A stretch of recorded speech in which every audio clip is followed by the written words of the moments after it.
ನಮಸ್ಕಾರಗಳು ಮಗ. ಇದೀಗ IPL mega auction IPL council ಒಂದು ಮರ್ಕ್ಯೂ ಲಿಸ್ಟ್ ಆದ್ರೆ ಬಿಟ್ಟಿದ್ದಾರೆ ಅಂತಾನೆ ಹೇಳ್ಬೋದು. ಈ ಮರ್ಕ್ಯೂ ಲಿಸ್ಟ್ ಏನಪ್ಪಾ ಅಂತಂದ್ರೆ IPL ಅಲ್ಲಿ ಪುಡಾಂಗ್ ಪ್ಲೇಯರ್ ಅಂತ ಹೆಸರು ಮಾಡಿರೋರು ಮತ್ತು IPL ಅಲ್ಲಿ ಈ ಸ್ಟಾರ್ ಪ್ಲೇಯರ್ಗೆ ಡಿಮ್ಯಾಂಡ್ ಜಾಸ್ತಿ ಇರುತ್ತೆ ಅಂತಾನೆ ಹೇಳ್ಬೋದು. ಅಷ್ಟಕ್ಕೂ ಯಾವ್ಯಾವ ಲಿಸ್ಟ್ ಅಲ್ಲಿ ಯಾವ್ಯಾವ ಪ್ಲೇಯರ್ ಇದ್ದಾರೆ ಅಂತ ತಿಳ್ಕೊಂಬರೋಣ ಬನ್ನಿ. ಅದಕ್ಕಿಂತ ಮುಂಚೆ ಯಾರೆಲ್ಲ ನಮ್ಮ ಯೂಟ್ಯೂಬ್ ಚಾನಲ್ ಅನ್ನ ಸಬ್ಸ್ಕ್ರೈಬ್ ಮಾಡ್ಕೊಂಡಿಲ್ಲ ಸಬ್ಸ್ಕ್ರೈಬ್ ಮಾಡ್ಕೊಂಡು ಬೆಲ್ ಐಕನ್ ಅನ್ನ ಆಲ್ ಇಟ್ಕೊಳ್ಳಿ. ಹಾಗೆ ವಿಡಿಯೋಗೊಂದು ಮರಿದ ಲೈಕ್ ಕೊಡೋದು ಕೂಡ ಮರಿಬೇಡಿ. ಇನ್ನು ಸ್ಟ್ರೈಟ್ ಆಗಿ ಅಪ್ಡೇಟ್ ಕಡೆಗೆ ಬರೋದಾದ್ರೆ IPL ನ ಮೆಗಾ ಆಕ್ಷನ್ ಬಂದ್ಬಿಟ್ಟು ಇದೇ ತಿಂಗಳು 24-25ನೇ ತಾರೀಕು ಮೆಗಾ ಆಕ್ಷನ್ ಆದ್ರೆ ಸ್ಟಾರ್ಟ್ ಆಗುತ್ತೆ ಅಂತಾನೆ ಹೇಳ್ಬೋದು. ಇನ್ನು ಒಂದನೇ ಸೆಟ್ ಅಲ್ಲಿ ಯಾರ್ಯಾರು ಇದ್ದಾರೆ ಅಂತ ನೋಡೋದಾದ್ರೆ ಫಸ್ಟ್ ಸೆಟ್ ಅಲ್ಲಿ ಬಂದ್ಬಿಟ್ಟು ಜಾಸ್ ಬಟ್ಲರ್, ಶ್ರೇಯಸ್ ಅಯ್ಯರ್ ಮತ್ತು ರಿಷಬ್ ಪಂತ್, ಕಗಿಸೋ ರಬಾಡ ಮತ್ತು ಇವರು ಹರ್ಷದೀಪ್ ಸಿಂಗ್ ಮತ್ತು ಮಿಚೆಲ್ ಸ್ಟಾರ್ಕ್ ಆದ್ರೆ ಫಸ್ಟ್ ಸೆಟ್ ಅಲ್ಲಿ ಇದಾರೆ ಅಂತ ಹೇಳ್ಬೋದು. ಇವರು IPL ಅಲ್ಲಿ ಎಲ್ಲ ತಮ್ಮ ಸಾಮರ್ಥ್ಯ ಮತ್ತು ಬೆಂಕಿ ಪ್ರದರ್ಶನ ತೋರಿಸಿದ ಕಾರಣದಿಂದಾಗಿ ಇವರು ಈ ಸೆಟ್ಗಳಲ್ಲೆಲ್ಲ ಇದ್ದಾರೆ ಅಂತ ಹೇಳ್ಬೋದು. ಇನ್ನು ಸೆಕೆಂಡ್ ಸೆಟ್ ಅಲ್ಲಿ ಯಾರ್ಯಾರು ಇದ್ದಾರೆ ಅಂತ ನೋಡೋದಾದ್ರೆ ಸೆಕೆಂಡ್ ಸೆಟ್ ಅಲ್ಲಿ ಬಂದ್ಬಿಟ್ಟು ಯಜುವೇಂದ್ರ ಚಾಹಲ್ ಮತ್ತು Liam living stone, David Miller ಮತ್ತು ನಮ್ಮ ಕನ್ನಡಿಗ KL ರಾಹುಲ್ ಮತ್ತು ಮೊಹಮ್ಮದ್ ಶಮಿ, ಮೊಹಮ್ಮದ್ ಸಿರಾಜ್ ಆದ್ರೆ ಎರಡನೇ ಸೆಟ್ ಅಲ್ಲಿ ಆದ್ರೆ ಇದ್ದಾರೆ.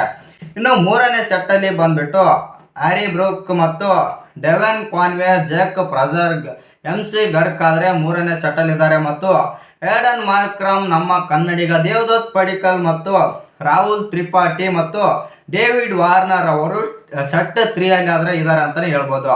ಇನ್ನು ಸೆಟ್ 4ರಲ್ಲಿ ಬಂದ್ಬಿಟ್ಟು ಯಾವೆಲ್ಲ ಪ್ಲೇಯರ್ಸ್ ಇದ್ದಾರೆ ಅಂತ ನೋಡೋದಾದ್ರೆ ರವಿಚಂದ್ರನ್ ಅಶ್ವಿನ್ ಮತ್ತು ವೆಂಕಟೇಶ್ ಅಯ್ಯರ್ ಮತ್ತು ಮಿಚೆಲ್ ಮಾರ್ಸ್ ಅಂಡ್ ಇಲ್ಲಿ ಗ್ಲೇನ್ ಮ್ಯಾಕ್ಸ್ವೆಲ್, ನಮ್ಮ ಗ್ಲೇನ್ ಮ್ಯಾಕ್ಸ್ವೆಲ್ ಅವರು ಕೂಡ ಸೆಟ್ 4ರಲ್ಲಿ ಇದ್ದಾರೆ ಅಂತಾನೆ ಹೇಳ್ಬೋದು.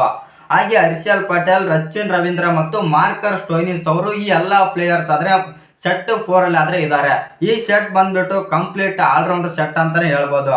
ಇನ್ನು ಆ ನಂತರ 5ನೇ ಸೆಟ್ ಅಲ್ಲಿ ಬಂದ್ಬಿಟ್ಟು ಎಲ್ಲ ವಿಕೆಟ್ ಕೀಪರ್ಸ್ ಬ್ಯಾಟ್ಸ್ಮನ್ ಇದಾರೆ ಅಂತಾನೆ ಹೇಳ್ಬೋದು. 5ನೇ ಸೆಟ್ ಅಲ್ಲಿ ಯಾವೆಲ್ಲ ಪ್ಲೇಯರ್ಸ್ ಇದಾರೆ ಅಂತ ನೋಡೋದಾದ್ರೆ 5ನೇ ಸೆಟ್ ಅಲ್ಲಿ ಬಂದ್ಬಿಟ್ಟು ಜಾನಿ ಬೈರಿಸ್ಟೋ, ಕ್ವಿಂಟನ್ ಡಿಕಾಕ್ ಮತ್ತು ರೈಮನ್ಯುಲ್ಲಾ ಗುರ್ಬಸ್ ಮತ್ತು Ishan Kishan and Phil Salt, Jitesh Sharma ಆದ್ರೆ 5ನೇ ಸೆಟ್ ಅಲ್ಲಿ ಆದ್ರೆ ಇದ್ದಾರೆ. ಇನ್ನು 6ನೇ ಸೆಟ್ ಅಲ್ಲಿ ಬಂದ್ಬಿಟ್ಟು ಫಾಸ್ಟ್ ಬೌಲರ್ಸ್ ಅಲ್ಲಿ ಯಾರ್ಯಾರೆಲ್ಲ ಇದ್ದಾರೆ 6ನೇ ಸೆಟ್ ಅಲ್ಲಿ ಅಂತ ಅಂದ್ರೆ ಟ್ರೆಂಟ್ ಬೋಲ್ಟ್, ಜಾಸ್ ಹೇಜಲ್ವುಡ್ ಮತ್ತು ಆವೇಶ್ ಖಾನ್ ಅಂಡ್ ಪ್ರಸಿದ್ಧ ಕೃಷ್ಣ, ಟಿ ನಟರಾಜನ್ ಮತ್ತು ಇವರು ಆಂಡ್ರಿಕ್ ನೋಕಿಯಾ ಮತ್ತು ಖಲೀಲ್ ಅಹ್ಮದ್ ಆದ್ರೆ ಸೆಟ್ 6 ಅಲ್ಲಿ ಆದ್ರೆ ಇದ್ದಾರೆ. ಇನ್ನು ಸೆಟ್ 7 ಅಲ್ಲಿ ಬಂದ್ಬಿಟ್ಟು ಆಲ್ಮೋಸ್ಟ್ ಎಲ್ಲ ಸ್ಪಿನ್ನರ್ಸ್ ಇದ್ದಾರೆ ಅಂತಾನೆ ಹೇಳ್ಬೋದು. ಇದು ಸೆಟ್ 7 ಬಂದ್ಬಿಟ್ಟು ಸ್ಪಿನ್ನಿಂಗ್ ಡಿಪಾರ್ಟ್ಮೆಂಟ್ ಆಗಿದ್ದು ಸೆಟ್ 7 ಅಲ್ಲಿ ಯಾರೆಲ್ಲ ಇದ್ದಾರೆ ಅಂತ ನೋಡೋದಾದ್ರೆ ನಮ್ಮ ಇವರು ನೂರ್ ಅಹಮದ್ ಇದ್ದಾರೆ ಮತ್ತು ರಾಹುಲ್ ಚಾರ್ ಇದ್ದಾರೆ ಅಂಡ್ ಇಲ್ಲಿ ವನಿಂದು ಹಸರಂಗ ಕೂಡ ಇದ್ದಾರೆ ಅಂತಾನೆ ಹೇಳ್ಬೋದು. ಆನಂತರ ಬಂತು ಅಂತಂದ್ರೆ ಇವ್ರು ಯಾರೋ ಅಸೋಸಿಯೇಟ್ ಪ್ಲೇಯರ್ ಇದ್ದಾರೆ ಅಂತ ಅನ್ಕೊಂಡಿದ್ದೀನಿ. ಅದು ಯಾರಪ್ಪ ಅಂತಂದ್ರೆ ಸಲಾಮ್ ಅಕೀಲ್ ಅಂತ, ಯಾರೋ ಅವ್ರು ಗೊತ್ತಿಲ್ಲ, ನಾನು ಕೂಡ ಇದೇ ಫಸ್ಟ್ ಟೈಮ್ ಹೆಸರು ಕೇಳ್ತಿರೋದು ಅಂತಾನೆ ಹೇಳ್ಬೋದು. ಆನಂತರ ಬಂತು ಅಂತಂದ್ರೆ ತೀಕ್ಷಣ ಮತ್ತು ಆಡಮ್ ಜಾಂಪಾ ಆದ್ರೆ ಸೆಟ್ 7 ಅಲ್ಲಿ ಆದ್ರೆ ಇದ್ದಾರೆ. ಇನ್ನು ನಿಮ್ಮ ಪ್ರಕಾರ ಯಾವ ಪ್ಲೇಯರ್ಸ್ ಎಲ್ಲ ಯಾವ್ಯಾವ ಬಜೆಟ್ ಮತ್ತು ಎಷ್ಟು ಕೋಟಿಗೆ ಈ ಬಾರಿ ಬಿಡ್ ಆಗ್ಬೋದು ಅಂತ ಕಮೆಂಟ್ ಮಾಡೋದನ್ನ ಕೂಡ ಮರಿಬೇಡಿ. ಹಾಗೆ ನಮ್ಮ RCB ತಂಡಕ್ಕೆ KL ರಾಹುಲ್ ಬರ್ತಾರೆ ಇಲ್ವಾ ಅಂತ ಅದನ್ನು ಕೂಡ ಮರಿದೆ ಕಮೆಂಟ್ ಮಾಡೋದನ್ನ ಕೂಡ ಮರಿಬೇಡಿ.